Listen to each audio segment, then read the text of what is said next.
Okay, students, today we'll be discussing a topic, molecular phylogeny and phylogenetic analysis. This will be a theoretical session on molecular phylogeny and phylogenetic analysis, but this will be followed by a practical session wherein we shall use some online and offline tools to do phylogenetic analysis using certain specific sequences. So that will be taken up after this lecture. Let us first know what is phylogenetics.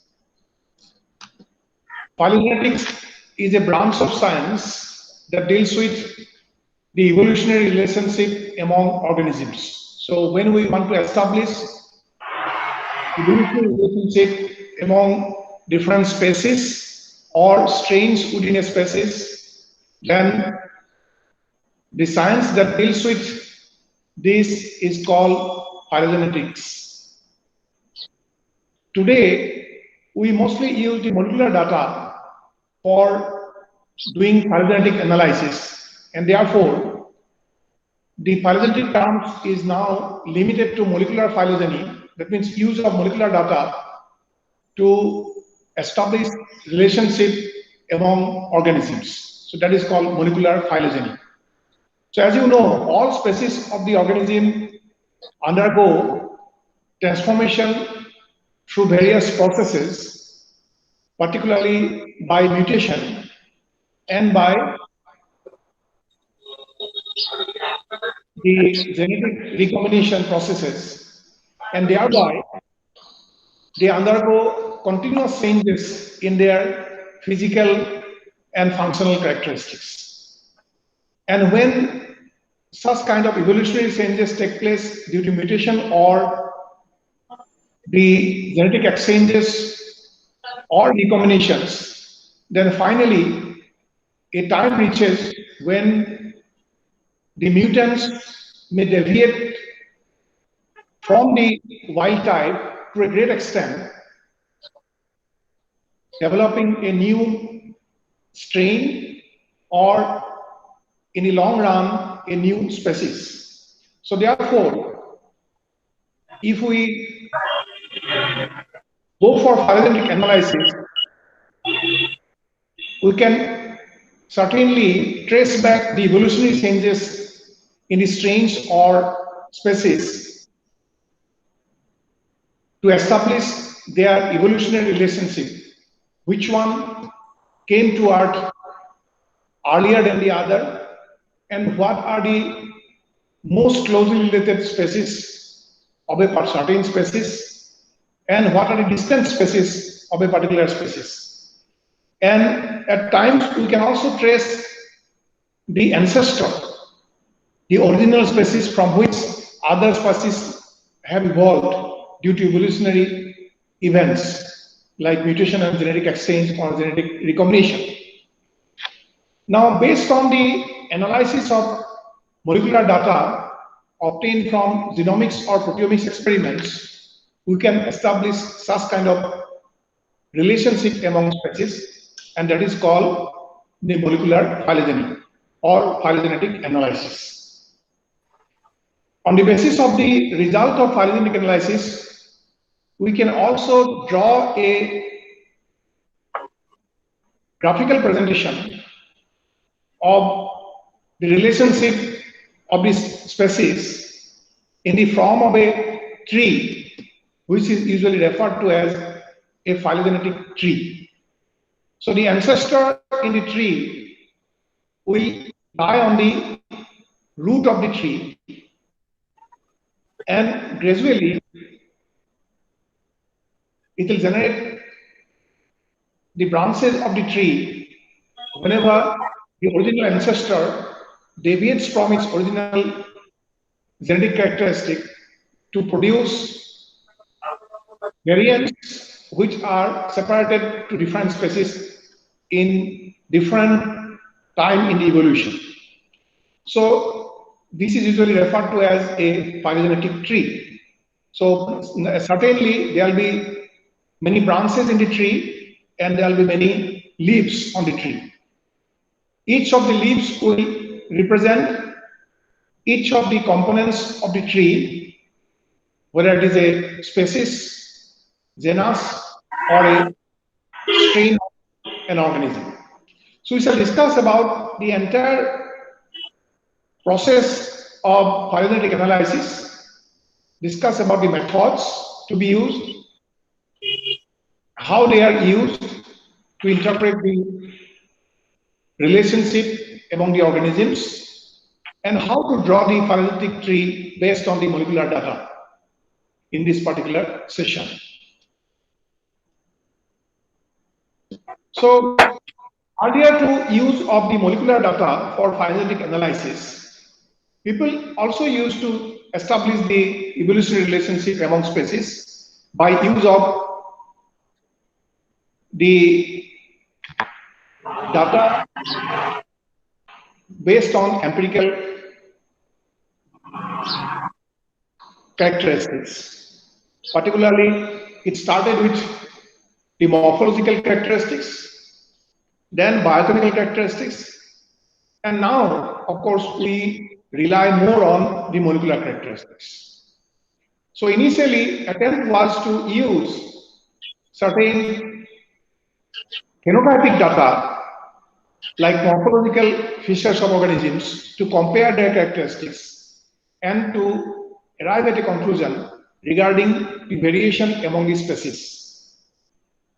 And when the biochemical analysis of the living beings was initiated, the biochemical data was used for doing the same kind of analysis to analyze the variation among species for drawing conclusion regarding their phylogenetic relationship. But now mostly we depend on DNA or RNA data and protein data for doing similar kind of analysis. So molecular sequences of DNA, RNA or protein constitute the valuable data that is now used universally for drawing conclusion regarding the phylogenetic relationship among species. As nucleic acids and proteins evolve, one can build phylogenies of them, and that will be referred to as molecular phylogeny. So molecular data has got certain advantages over the phenotypic data for using for establishment of evolutionary relationship among species. So for phylogenetic analysis, molecular data are more reliable because they do have certain advantages. For example, number one, many molecular data or molecular characteristics can be stored easily because they can be represented by alphabets. Say, for example, as we know, the nucleic acids are basically two types, DNA and RNA, and both of them are composed of 4 nucleotides each. DNA is composed of adenine, thymine, guanine, and cytosine. Similarly, RNA is consisting of adenine, uracil, guanine, and cytosine. Thymine is replaced by uracil. Hence, both DNA and RNA variations can be shown in terms of the variation in the sequence of 4 nucleotides. So they are discrete characters. Therefore, the molecular characters are unambiguous. There is no confusion or ambiguity is not there. They cannot be confused. They are discrete characters. So ambiguity can be avoided when we use molecular characteristics. But in terms of the empirical data, the phenotypic data, there can be a lot of ambiguities. You may not have specific discrete data for many characteristics, particularly if it represents certain characteristics which is continuously variable in the population. it becomes difficult to put a particular limit or boundary to characterize them by using some discrete variables. Say, for example, if you take into consideration the length of anything is indefinitely continuous. It is a continuous variable. Means, say, for example, in case of length of a particular tree, it may take any figure within a limit. For a particular tree, there may be a limit of the length of the growth of the particular tree, but within that limit or within a range of length, that any specific tree may have any particular value in terms of length. So to characterize them, we must have to put some ranges in length so that we can say that if it falls into this particular range, it may be of this species or this strain. If it falls to this particular range, it may fall to another species or strain. But more than one variety of tree may fall into the same length ranges. This is not a distinct factor of a particular species. So there are a lot of ambiguities in such kind of empirical data. But characteristics are unambiguous. These are discrete values, and these nucleotide sequences represent specific property of the genotype of the organism that can be used specifically for doing phylogenetic analysis. Similarly, molecular data, as they are discrete and unambiguous, they can be easily converted to numerical form, so that it is also acceptable to the computer. We can convert the values into numerical values, as we already discussed about the similarity and distance between sequences, how we can obtain by doing the sequence alignment. Already you know. So in sequence alignment, you can deduct inferences, deduce inferences regarding similarity or dissimilarity between species, and you can also assess it in terms of certain numerical value, and you can compare the similarities and distances between sequences. So numerical data obtained by such methods can be easily used in computer to do any kind of analysis that we need. There is another advantage of using molecular data. As we consider the molecular data, we may not restrict ourselves only to the use of DNA or RNA, that is nucleotide sequence data alone. Protein data or the amino sequence of different proteins, particularly conserved proteins of organisms, may also be more valuable. Please switch off your audio so that there is no noise from outside. And if you want to ask any question in between, then you can switch it on. Okay? So protein sequences have got certain additional advantages over nucleotide sequences for using it to have the phylogenetic analysis between species. Protein alignments are often more informative because, as we know, when we look to the genotypic changes in the organisms, all genotypic changes or nucleotide changes caused by mutation may not be reflected in the phenotype, because as we know, there may be many mutations which are synonymous mutations. Although the change of nucleotide has taken place, the change codon may also code for the same amino acid, and therefore there will be no effect of the mutation on the phenotype. Similarly, the mutation may be neutral also because of the fact that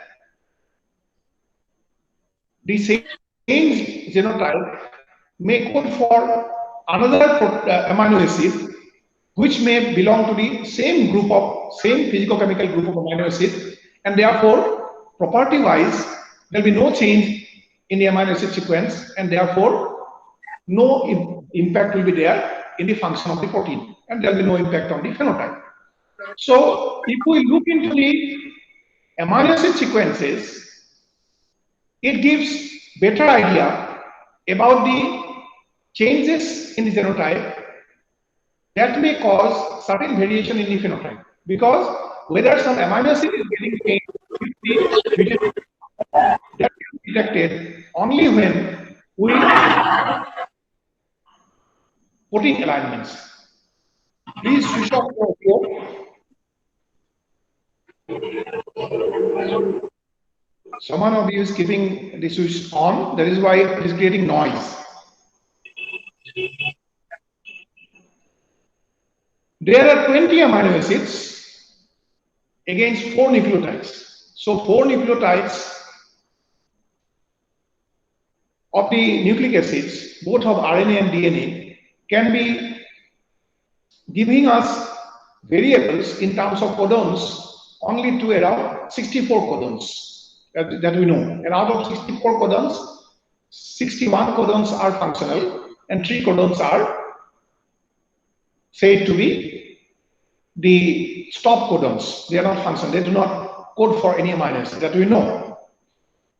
Against 4 nucleotides, in terms of protein sequences, there are 20 amino acids. So 20 amino acids may show or represent more variations than that of 4 nucleotides. So therefore, to understand the variation in the phenotype, understanding the sequence variation in amino acid is more reliable, and it can give us more valuable information. Many amino acids share related biophysical properties. As I already explained it earlier during our sequence alignment session, I'll not explain it further. Codons are degenerate, as we know. Normally, most of the codons, if they undergo some mutation in the third nucleotide,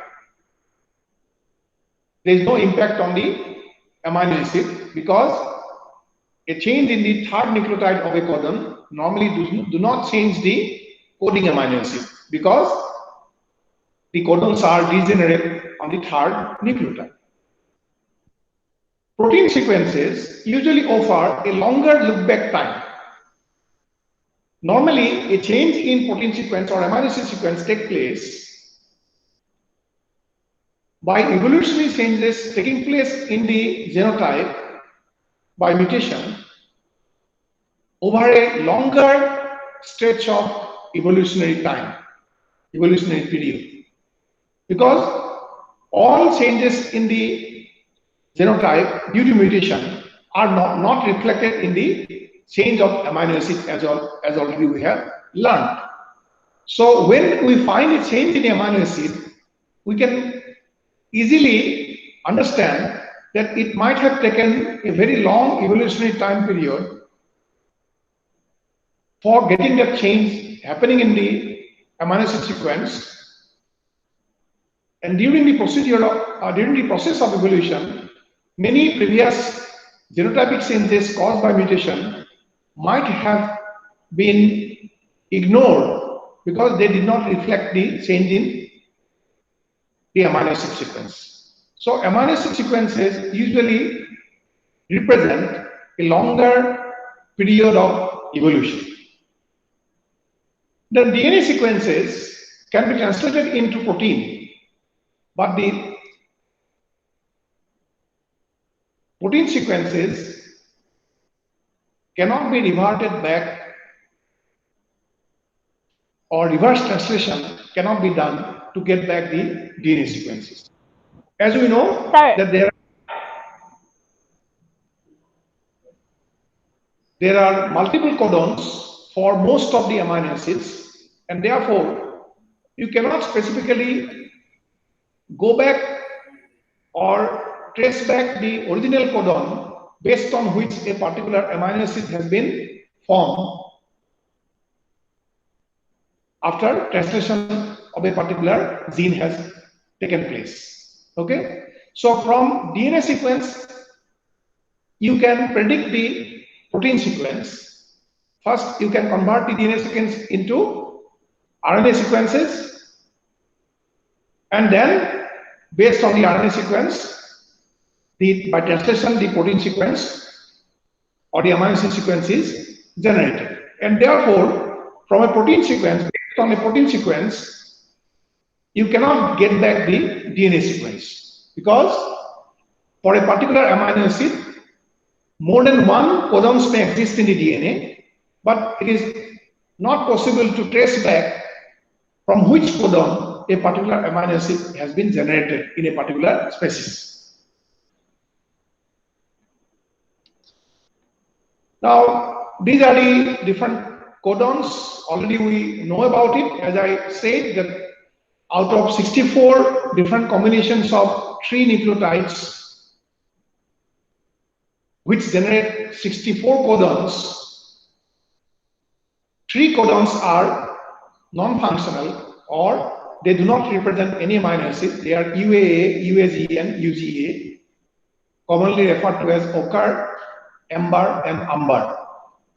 Another codon, AUG, is also called as initiation codon or starting codon, start codon, but this also codes for methionine. Except for methionine and tryptophan, all other amino acids have got more than 1 codons, and for many of them, as many as 4 codons exist. And if there is a mutation in the 3rd nucleotide in the codon, there is no change of the amino acid. Say, for example, here in serine, you see, if the 3rd nucleotide in the codon is either U, C, A, or Z in the messenger RNA, all these codons will represent serine only. UCU, UCC, UCA, UCG. All these codons represent serine. So if there is a change of nucleotide in the 3rd position in the codon, it is not going to change the amino acid in the protein sequence. Now, disadvantage of using protein sequences alone for phylogenetic analysis is that the protein could be under evolutionary pressure. So proteins may be influenced by many other characteristics. It may be certain, so to say, factors which may be environmental, or which may be certain factors within the organism. So intrinsic and extrinsic factors may affect the proteins. So these changes in the protein sequences are under evolutionary pressure, and therefore they may not represent the real evolutionary changes taking place in the genotype in certain situations, and therefore they may not really represent the variation among the species in certain situations where they are under evolutionary pressure. So because, as you know, the gene expression is also dependent upon different intrinsic and extrinsic factors, including certain environmental factors. If you use only protein data, then you won't see all the mutational events going on in the background. As I already mentioned, that many genotypic changes may not be reflected in the protein sequence, and therefore, when we consider only protein sequence for phylogenetic analysis, we may miss some of the other evolutionary changes taking place at the level of the genotype, because they are not reflected in the protein sequence. There are some known problems of using sequence data, whether it is nucleotide sequences or amino acid sequences for phylogenetic analysis. They may originate due to either incorrect sequence alignment or due to failure to account for variation of evolution rates at different sites within a sequence, or failure to account for sequences evolving at different rates in different taxa. So first one is the fault of the sequence alignment tool that you are using. If the principle and the method used for sequence alignment, or the tool or the software that you are using for sequence alignment is not appropriate, then you will arrive at a wrong interpretation regarding the similarity or dissimilarity among species, and based on which you are going to draw the phylogenetic tree. So sequence alignment must be correct to have a correct inference of the phylogenetic tree. Secondly, there may be variation in the rate of evolution taking place at different sites within the same genomic sequence. In a particular organism, all the genes in the genome do not usually undergo mutation at the same rate. Rate of mutation may differ from site to site within the genome sequence. That means some genes may undergo mutation very frequently, they are highly variable, and some may be highly conserved. So this has to be taken care of while doing sequence alignment. That means, as we already explained during our discussion on sequence alignment, we should be very careful about the displacement of one nucleotide by another nucleotide, and particularly in case of using protein sequence alignment, you should be more careful, because mere replacement or substitution of one amino acid by another may not be significant in terms of evolutionary change, because most of the mutations may be synonymous mutations, and the mutation may be neutral. So the third difficulty or the problem is that in different taxa or different species, the rate of mutation may be different. Like that, as I said, within the same genome, in different genes, the mutation rate may be different. Similarly, in different taxonomic group, the rate of mutation may be different. So if we ignore that during the sequence alignment, then we may wrongly interpret the phylogenetic relationship. So this is one problem in doing the phylogenetic analysis based on sequence alignment. Now, there are a number of different methods for doing phylogenetic analysis. In all the online and offline tools used for phylogenetic analysis, you will find several options for doing phylogenetic analysis for building phylogenetic tree. But a student usually gets confused which method has to be used for doing what kind of analysis. Basically, there are three different methods of doing phylogenetic analysis. Of course, you can get more than three variants in the methods. Three different basic methods are important to be understood.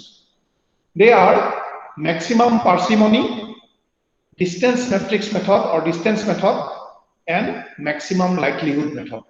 These are the three major phylogenetic analysis methods: maximum parsimony, distance method, and maximum likelihood method.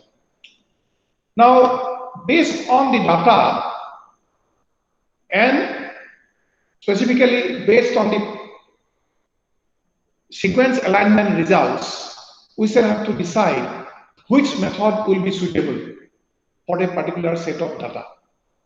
So the method of choice will differ according to the set of data you are using.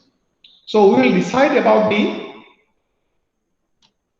method of choice for a particular set of data only after doing multiple sequence alignment. based on the result of sequence alignment. Okay, so this is a graphical presentation of the choice of method for phylogenetic analysis. So for any phylogenetic analysis, we need a set of related sequences. Okay, the set of data that you have may be DNA or RNA sequences or maybe amino acid sequences. First of all, we shall have to do a multiple sequence alignment to get the variation among the sequences. So we will use any good online or offline multiple sequence alignment tool for doing the sequence alignment using the sequence data. Now, after we get the result of sequence alignment, then the first question will be, is there a strong sequence similarity? We'll be asking whether by and large all the sequences are similar. Okay. If we find that there is a strong similarity among the sequences, irrespective of the source of the data, we will select a tool or method of phylogenetic analysis that is called maximum parsimony. Okay, then we will use maximum parsimony method. But if the answer to this question is no, means if we do not get large scale similarity among the different sequences, then we shall ask another question. The second question will be, okay, there is no large scale similarity. By and large, these sequences are not similar, but is there clearly recognizable sequence similarity? Means, is there certain segments among the sequences where we find similarity among the different sequences?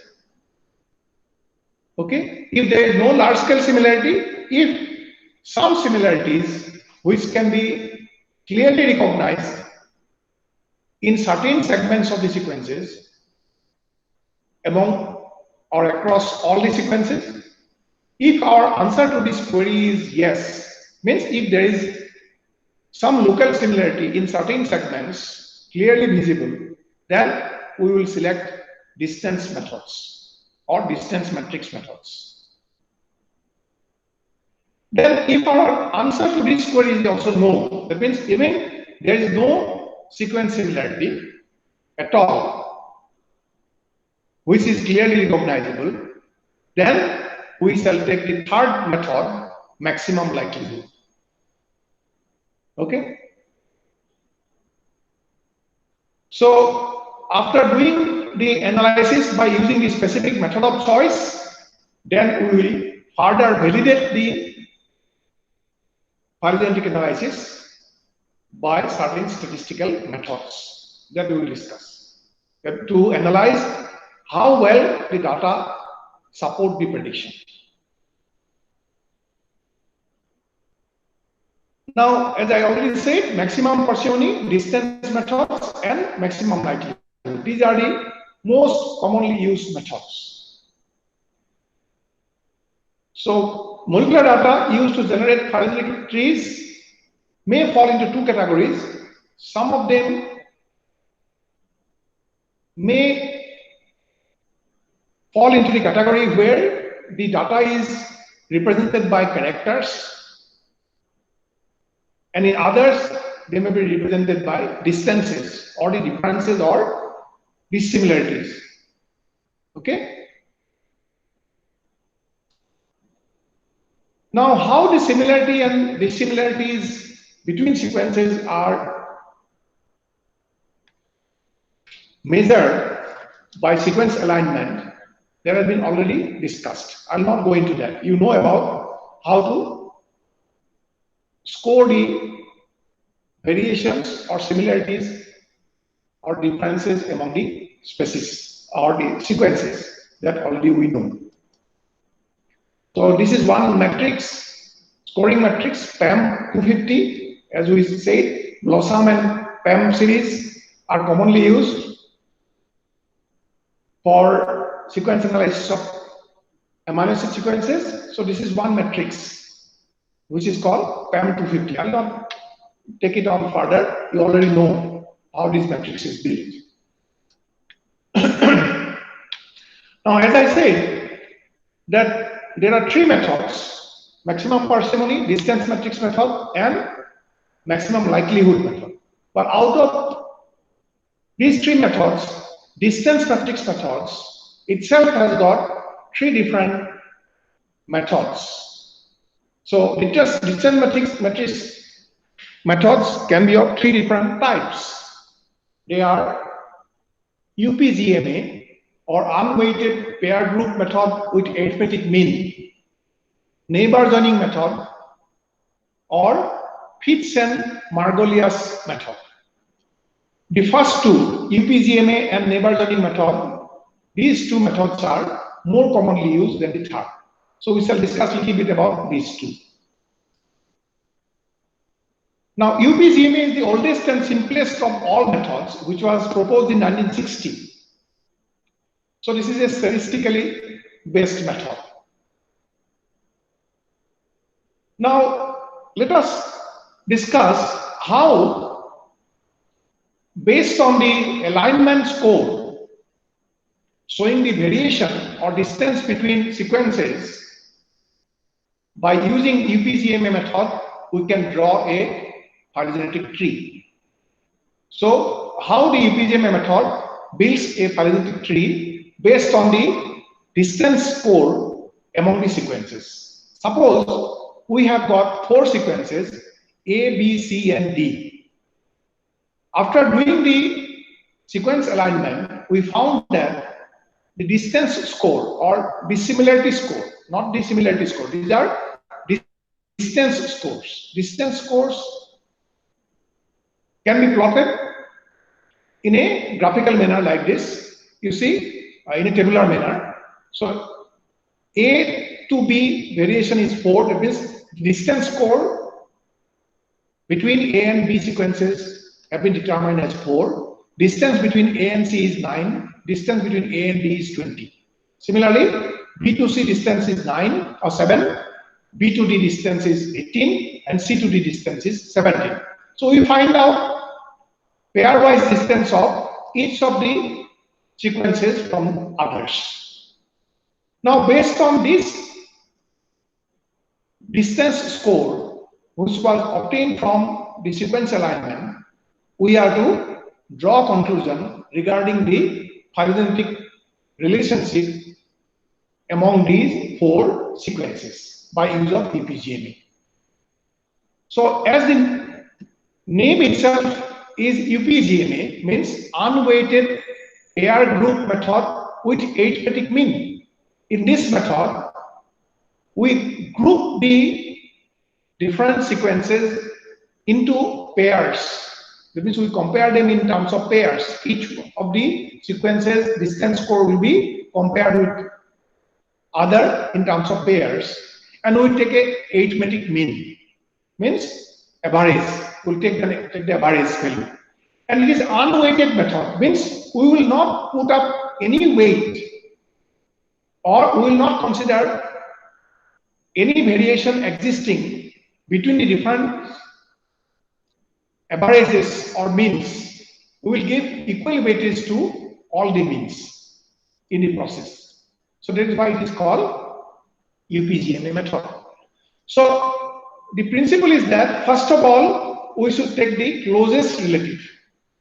Now in this chart, the closest relatives are A and B because they do have less distance. 4. 4 is the smallest figure in this table.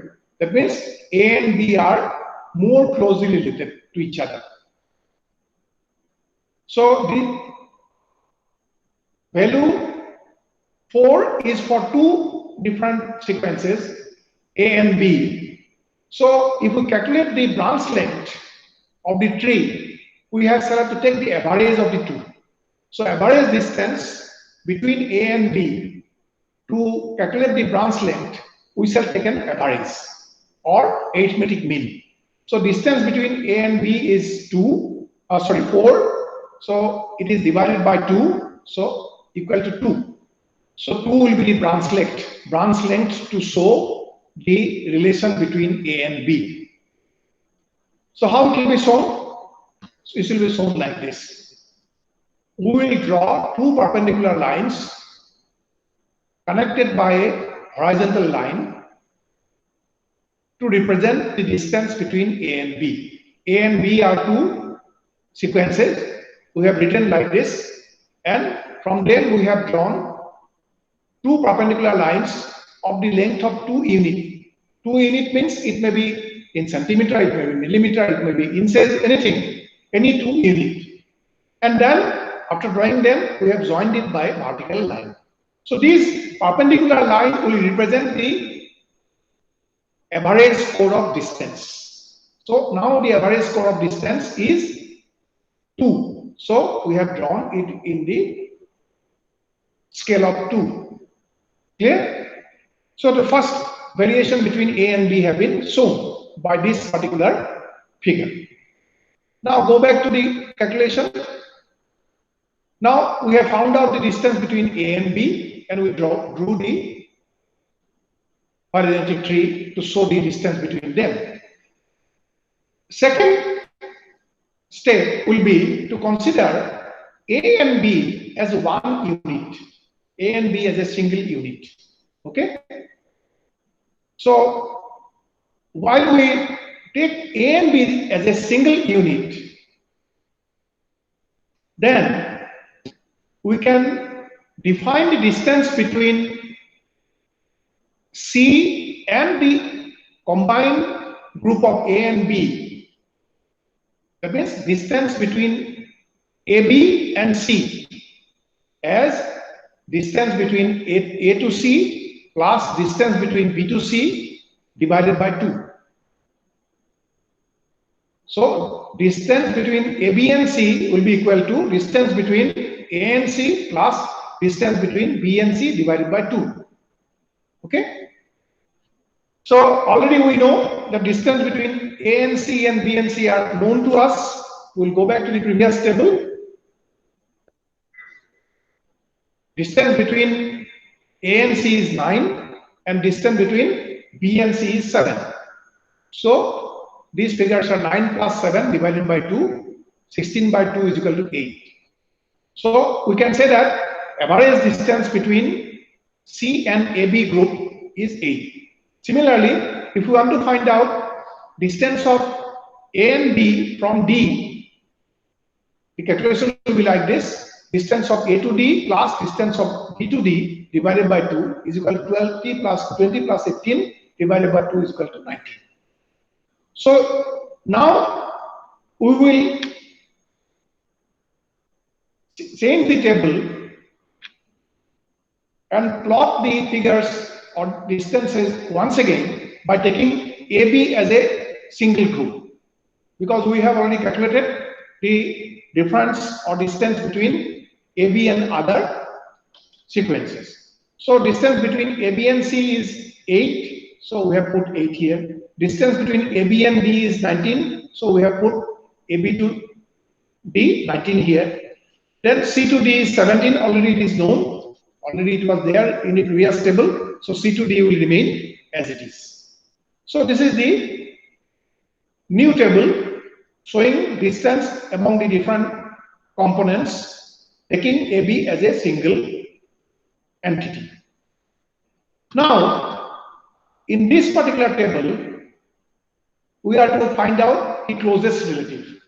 Again, the closest relative in this table are AB and C, because distance between AB and C is 8, whereas distance between AB and D is 19 and between C and D is 17. So the closest group in this table is AB and C. So the average distance of AB to C will be therefore 8 divided by 2 is equal to 4. If we take AB as a single entity. So there are two entities, so 8 divided by 2 is equal to 4. So now therefore we will draw another perpendicular line of 4 units to add the C sequence to the parametric tree. So we have added C here, keeping the same distance from others in the line. Then we have drawn a line of 4 units representing the average distance of C from AB. Then from the midpoint of this horizontal line representing the AB group, we will join them together like this. So now this is the therefore the parametric tree for 3 sequences A, B, C, and D. Oh, sorry, A, B, and C. A, B, and C. Now, after this has been done, we will consider A, B, C as a single unit. A plus B plus C means A, B, C as a single unit. Now we will determine what is the distance between this ABC taking as single unit from D. So to calculate this, again we shall have to consider this calculation. So distance of ABC from D will be equal to distance of AB from D plus distance of C and D. Already from the previous table we know distance of AB from D. AB from D distance is 19, then C and D distance is 17. That we know. So it will be equal to 19 plus 17 divided by 2 is equal to 18. So average distance of ABC from D will be equal to 18 divided by 2 is equal to 9. Okay. So now therefore to join D to this graphical presentation, we have to put D here at equal distance. Then we will join D to the others by drawing a line, perpendicular line, which is the having the distance of 9 unit. Okay, the distance of 9 unit. Then from the midpoint of this figure, we shall now again join this line with the help of a horizontal line. So this will be the horizontal tree showing the evolutionary distance among A, B, C, and D sequences. So from this, we can easily interpret that A and B are the closest relatives, and next close relative is C, and D is the most distant relative among others. And distance of D is more from A or B than C, but the distance is similar from A and B. Clear? So from this diagram, we can easily interpret their phylogenetic relationship. So this is the way by using UPGMA method, the phylogenetic tree is built. Similarly, in neighbor joining method, which is a least square distance matrix method, the phylogenetic trees are built by starting with a single internal node at a branch to each sequence. So first we consider the closest relatives based on the sequence alignment data. We join them by creating a single internal node, and then thereafter join all the other sequences or branches one after the other based on the closeness in terms of this alignment scope. That means first you will join them like this by creating one node between two, then one after the other we will be joining others. Okay, so because we consider joining others based on the closest similarity, A and B are closely similar, we have drawn this node, and then C is the next similar, so we have added it here. So C is the next nearing neighbor, means closest relative, so we have added here. So by this, one after the other, we can go on adding the closest relative or the neighbor, and that is why it is called neighbors joining method. One after the other, the neighbors are joined into the figure, neighbor joining method. But this is not based on the arithmetic mean, but this is based on the least square method of statistical analysis. Now, after doing the phylogenetic analysis by the method of choice that we have chosen based on phylogenetic, based on the sequence alignment, after you draw the conclusion, you have to again go for validation of the tree. So validation of the tree can be done by more than one method, but most commonly used method is called bootstrapping. Bootstrapping is the most popular method for validation of phylogenetic analysis, or the tree that has been built based on phylogenetic analysis, whether it is really representing the data, whether it is correct or not, that can be evaluated for reliability by a method which is called bootstrapping. So what is done? Actually, it is a replication of the method over and over again for 100 to 1000 times. Usually it is typically for 500 to 1000 times done. Either for 500 times it is done or 1000 times it is done. But it may be variable according to necessity. From 100 to 1000 times, you can pick up the data randomly in different groups and can do the same analysis using the same method. And every time you try to build the tree based on the alignment score. Then when you build the same phylogenetic tree by randomly picking up data in different groups from the same data sets again and again for 500 to 1000 times, every time you will be getting a separate tree. Then in terms of percentages, you will find out of 100 trees built by that manner, what is the percentage of occurrence of a particular branch at the same place in the tree, and that will be called as a bootstrap score. So for example, this is a tree where this branch is representing in the phylogeny a particular leaf or a species. A leaf can be a species or strain, okay? And these branches will indicate the distance score if it is built by the distance method. Now, if it is built 100 times and all the 100 times this branch appears in the same place, we will say that the bootstrapping score is 100. Typically, if our phylogenetic analysis is correct, we expect for all branches the bootstrap score should be 100. I think it is clear to you. But that does not happen always. That depends upon the type of sequence that you are dealing with, the correctness of the data and the correctness of the sequence alignment and the phylogenetic analysis tool that you are using.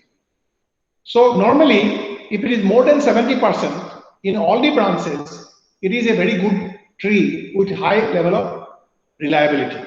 But lesser the value of bootstrapping, we will say that less is the reliable of the phylogenetic tree. Now, trees may be of different types. Say, for example, it may be a rooted tree. A rooted tree means a tree in which the ancestor is shown. The root of the species or the ancestor is shown. In this tree, you see, these are the branches, and these all branches originated from one root. So when this ancestor is shown in the figure, this is called a rooted tree. But in all phylogenetic tree, the root may not be shown. So for example, this is a rooted tree again. I'll come to this terminology. But unrooted tree. This is an unrooted tree. You see, here no root is there. This is a node. Common node is here, but it in common node does not represent any leaf or any species. Okay, so this is an unrooted tree. That means from this you cannot interpret in terms of the ancestor. Which is the ancestor you cannot say. Whether it is rooted or unrooted tree, some common terminologies are usually used.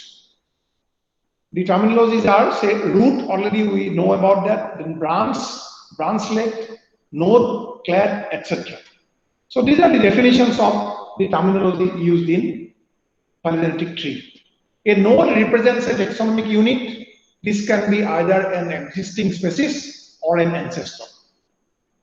A branch defines the relationship between the taxa in terms of descent or ancestry. As I said, that branch represent the evolutionary distance or similarity between species. Topology means the branching pattern of the tree Overall topology means what is the branching pattern of a tree. Branch length means the length of the branch, which represent the number of changes that have occurred in a branch. Means the score of distance score will determine the length of the branch. Root means the ancestor, already I said. Distance scale, the scale that represents the number of differences between organisms, that is the distance scale. Any scale can be used. So if it is scaled tree, then it uses a specific scale of measurement. So this is called a scale tree. But sometimes it can be unscaled tree, means the branches may be drawn not really representing the proportionate length of the branches in terms of the sequence distances. If it does not proportionally reflect the distance between sequences, it is called a unscaled tree. Then clade means a group of 2 or more taxa or DNA sequences that include both their common ancestor and all of their descendants. Say, for example, here in this table, these two, human and mouse, they represent a single clade because they do have a common node or origin and they are in the same node. So this is called a clade. There can be multiple clades, and many clades may also form a cluster or subcluster. There can be very complicated figures sometimes, having several clusters and subclusters.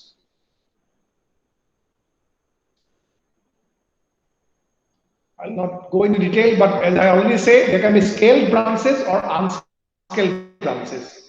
In both scaled branches, there can be rooted tree or unrooted. This is a rooted scale tree.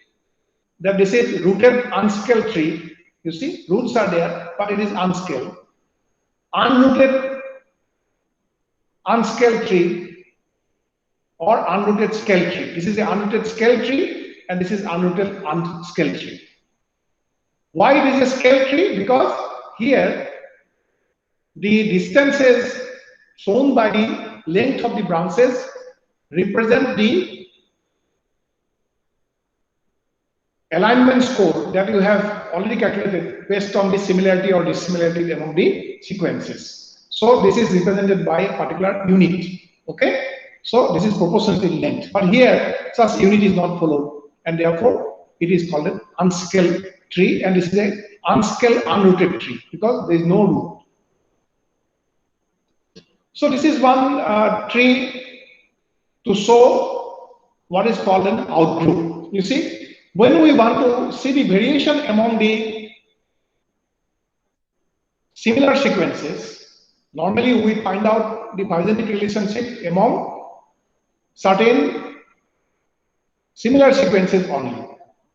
A set of similar sequences are to be obtained, because otherwise, if empirically the sequences are totally different from two different organisms, there is no any question of going for phylogenetic analysis. Apparently, it is clear. Suppose there is no any point of arbitrarily comparing a genomic sequence of birds with human or human with animals without a purpose, because already we know phenotypically they are totally different. Phenotypically also you can differentiate them.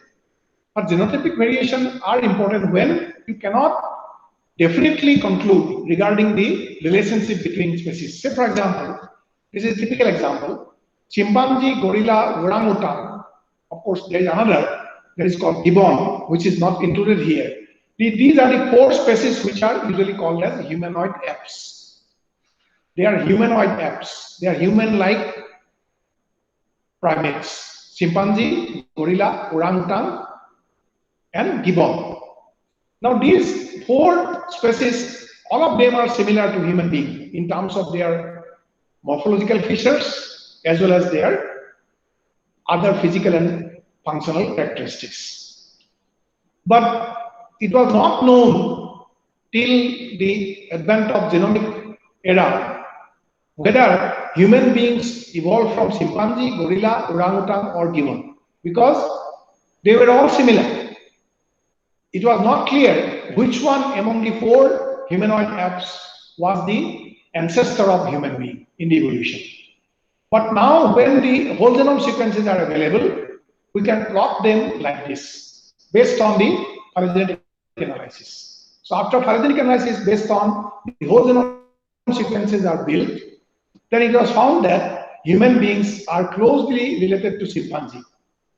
And then the next close relative is gorilla, next close relative is orangutan, and like that way. So these chimpanzee, gorilla, and orangutan are already known to be humanoid apes. When we want to compare them with human being, we should always take into consideration taking another sequence from a known species which is different from others.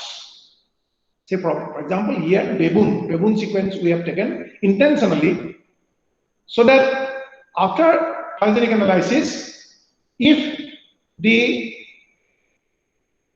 sequence which is already known to be different from others, so high level of similarity to any one of the sequences, then we will know that there is a mistake in the interpretation, because it is already known to be totally different from others. So like this way, on principle, in any phylogenetic analysis, along with the set of closely related sequences taken for phylogenetic analysis, we should take one or two sequences which are known to be dissimilar, and they are usually referred to as outgroup or outlier. Outgroup or outlier, O-U-T-L-I-E-R. Okay, here baboon is an outlier.